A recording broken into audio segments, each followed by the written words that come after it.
बिस्मिल्लाहिर्रहमानिर्रहीम। आज का हमारा टॉपिक है problem number 14, chapter number 4, accounts of joint stock company, Icom part 2। आइए जी हम इस प्रॉब्लम को देख लेते हैं। और इसमें परचेज कंसिडरेशन का ही क्वेश्चन है यहाँ पे, जो कि हमने पहले की हुई हैं। लेकिन ये डिबेंचर का केस है, शेयर्स में भी हमने किया। इसमें परचेज कंसिडरेशन, जब भी परचेज कंसिडरेशन का केस आए, आपने उसमें ये देख लेना है कि जितनी उसकी परचेज कंसिडरेशन बनती है उसे कहते हैं एक्चुअल परचेज कंसिडरेशन। और एक होती है जिस पे उनका एग्रीमेंट होता है, जिसे कहते हैं एग्रीड परचेज कंसिडरेशन। एक होती है एग्रीड परचेज कंसिडरेशन, इसको रिकॉर्डेड परचेज कंसिडरेशन भी कहते हैं, क्योंकि इसी को वेंडर के अकाउंट में यही रिकॉर्ड की जाती है, इसलिए इसको रिकॉर्डेड परचेज कंसिडरेशन भी कहा जाता है। यानी आप यूं देखेंगे कि जब भी आपके पास केस परचेज कंसिडरेशन का आएगा तो उसमें आपने ये देखना है कि एक्चुअल बनती कितनी है और हम उसको पे कितना कर रहे हैं। तो अब दो परचेज कंसिडरेशन है, अब इसमें देखते हैं कि उसकी एक्चुअल अमाउंट कितनी बनती है और हम उसको क्या पे कर रहे हैं। तीनों उसमें डिफरेंट केसेस में परचेज कंसिडरेशन दी हुई है। तो लाजम बता, हर परचेज कंसिडरेशन के अगेंस्ट एक एंट्री होनी है। हर परचेज कंसिडरेशन के अगेंस्ट एक एंट्री होनी है। तो तीन एंट्रीज तो आपके एसेट्स और लाइबिलिटीज की एंट्री पास होंगी। उसमें जब भी परचेज कंसिडरेशन आएगा और एक्चुअल कंसिडरेशन और एग्रीड कंसिडरेशन अगर सेम है तो ना गुडविल है ना कैपिटल है, नहीं, या ना तो कंपनी को नुकसान हो रहा है ना कंपनी को मुनाफा हो रहा है। मतलब क्या हुआ कि किसी के बने हैं जी मेरी तरफ 100 रुपए, मैं उसको दे रहा हूँ 110 रुपए, तो मैं एक्स्ट्रा पे कर रहा हूँ, उसमें 10 रुपया मेरा तो नुकसान है ना। लेकिन उस नुकसान को कंपनी कहती है नुकसान नहीं है जी, गुडविल है। अब वो 10 रुपया गुडविल अपना सेपरेटली रिकॉर्ड करती है, सेपरेट 10 रुपए अपना गुडविल रिकॉर्ड कर लेती है। दूसरी तरफ बने हैं मेरी तरफ किसी के 100 रुपये, मैं उसको दे रहा हूँ 95, यानी उसने मुझे कहा कि आप 5 कम दे दो, तो मैं उसको 95 दे रहा हूँ, तो ये मुझे मुनाफा हुआ ना। लेकिन ये वाला मुनाफा मेरा रेवेन्यू प्रॉफिट नहीं है, नॉर्मल बिजनेस एक्टिविटी से नहीं हुआ है, ये मेरा मुनाफा कहलाएगा कैपिटल प्रॉफिट। तो ये कैपिटल रिजर्व में जाएगा या कैपिटल प्रॉफिट्स में जाएगा, समझ लगी। तो ये eight the time of taking over the assets and liabilities, बाद दफ़ा वैल्यू ज़्यादा बन रही होती है और आप उनको कम दे देते हो, या बाज़ दफ़ा कम दे देते हो, ज़्यादा बन रही होती है, या जितनी बन रही होती है उतने दे देते हो। अगर तो जितने बने उतने दिए तो फिर तो आपने ना गुडविल केस है ना उसका कैपिटल नहीं है, ना प्रॉफिट एंड लॉस है, जितने बने उतने दे दिए। अब जितने बने उसके बदले में या तो आपने शेयर्स दे दिए, जितने बने या तो उसके बदले में डिबेंचर दे दिए, जितने बने उतने उसके बदले में आपने उसको पैसा दे दिया। अगर तो पैसा दे दिया फिर तो बात ही खत्म हो गया, आपका उसका ताल्लुक एंड फिनिश, पैसा दे दिया केस खत्म। अगर आप उसको शेयर देते हो तो फिर तो परमानेंट मालिक बन गया ना, कंपनी का सासा शेयर होल्डर है और वो चलते रहेंगे उसके। अगर आप उसको डिबेंचर देते तो फिर उसने कंपनी को एक तरह का लोन दिया है, फिर वो लोन का केस आएगा। आप यहाँ पे देख लीजिए कि हम इसको शुरू करते हैं, देखते हैं किसके अंदर at the time of taking over the assets and liabilities की एंट्री होती है। Haider limited acquired the assets and liabilities of mister Rashid valued 5 lakh and 40,000 respectively. उसके पास यहाँ पे एसेट्स एंड लाइबिलिटीज है मिस्टर राशिद की, वो हैं 5 लाख और 40,000 रेस्पेक्टिवली। तो कितना बन गया पीछे, यानी एसेट कितने का वो ले रहा है 5 लाख की, और लाइबिलिटीज कितनी उसने ली है, जो उसने अब देने किसने थे, राशिद ने। देगा कौन, हैदर, जो अब बिजनेस एक्वायर कर रहा है। तो इसका मतलब ये पैसे तो इसमें से निकल जाएंगे ना। तो इसका मतलब पीछे कितना नेट वैल्यू बन रही है जो उसने पे करना है इस मालिक को, जो कि मालिक के पैसे हैं, वो है 4,60,000। इसका अंदर एक्चुअल परचेज कंसिडरेशन कितनी है 4,60,000। एक्चुअल परचेज कंसिडरेशन कितनी है 4,60,000। It was agreed that purchase consideration would be settled by issue of the 10% debenture, 10% rate of interest, और डिबेंचर इशू करेगा, और 100 ईच, 100 का एक है। Pass the general entries if the purchase 100 का, यानी पार पे आपने इशू करना है हर केस, बस, यानी गुडविल आपने अलग से ट्रीट करनी है। लो जी, 4,60,000 पैसे बन गए। तो क्या करेंगे, एसेट्स आ रहे हैं तो sundry asset account, sundry liability account 5,40,000, और पीछे डिफरेंस जो बनता है वो मिस्टर राशिद को हमने पे करना हमारे ऊपर।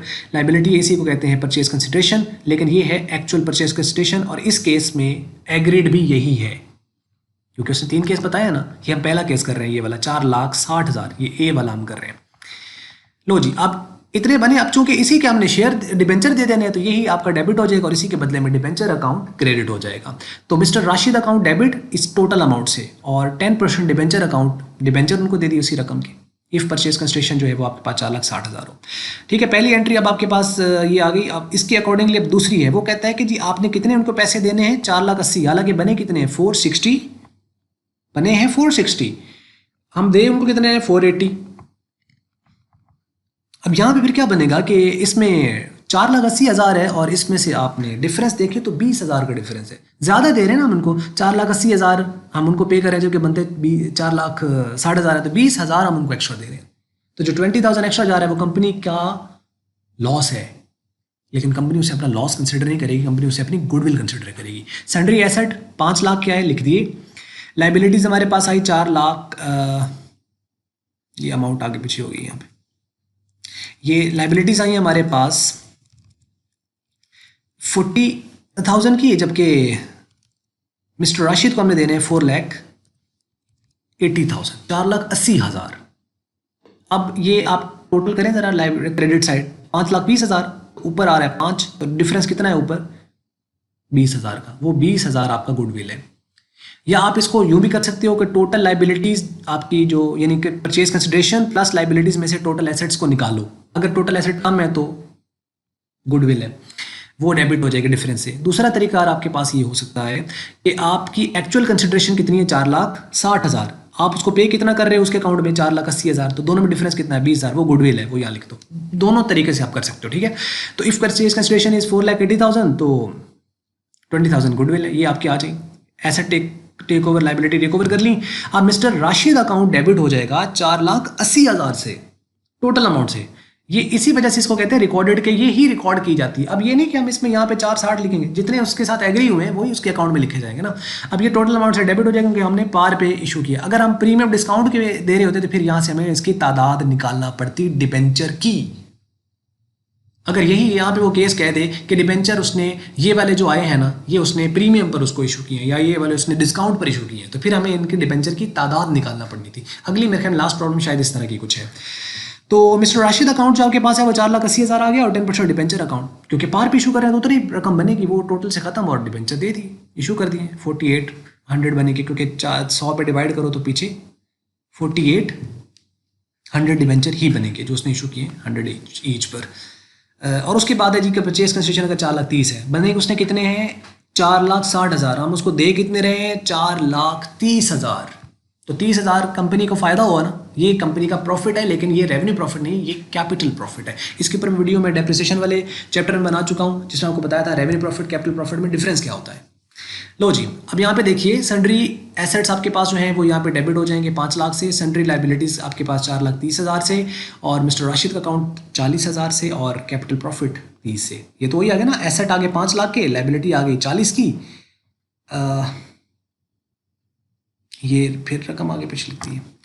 लाइबिलिटी सन्ड्री जो लाइबिलिटीज़ हैं वो हैं 40,000 की, 40,000 ये, और उसके बाद उसकी जो कंसिडरेशन बनी है मिस्टर राशिद की वो है 4,30,000 ये आ जाएगा, और उसके बाद कैपिटल प्रॉफिट जो है वो 30,000 है।